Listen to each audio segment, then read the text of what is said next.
आणि तसंच महाराजांनी मला वाटतं छोट्याच्या सेवकांपासून सर्वांना जोडण्याचं काम आदरणीय महाराजांनी केलं.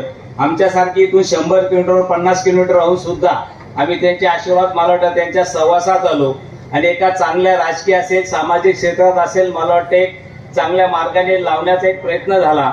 या माध्यमातून पुन्हा सांगेल की संत आपल्याला एक चांगला मार्ग दावण्याचं काम करत असतात. त्या निमित्ताने महाराजांनी खूप खूप शुभेच्छा देतो आपल्या सर्वांच्या वतीने आणि आपण महाराजांच्या आशीर्वादाप्रमाणे त्यांनी जे काही आपल्याला मार्गदर्शन करते त्याच्यावरती आपण चालण्याचा प्रयत्न करूया.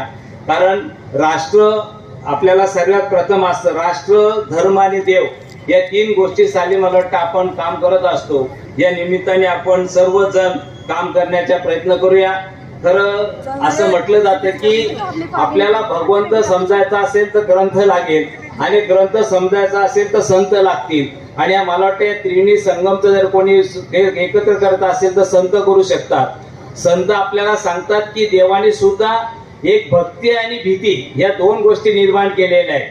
भक्तीतून आपल्याला मार्ग देतो आणि भीतीतून मला वाटतं आपण चुकीच्या मार्गाने जाऊ शकत नाही अशी आपल्याला मला वाटतं संतांनी मार्गदर्शन केलेलं आहे. पुन्हा मी सर्वांच्या वतीनं आदरणीय महाराज खूप खूप शुभेच्छा देतो. आपण त्यांच्या मार्गावरती चालण्याचा प्रयत्न करूया. सतत महाराज रक्तदान असेल किंवा नदी खोलीकरणाचं काम असेल जिथे ते धर्माबरोबर राजकीय सुद्धा काम करण्याचं मला वाटतं सर्व प्रयत्न करत सामाजिक असतील त्यांना मार्ग दावण्याचं काम करत असतात.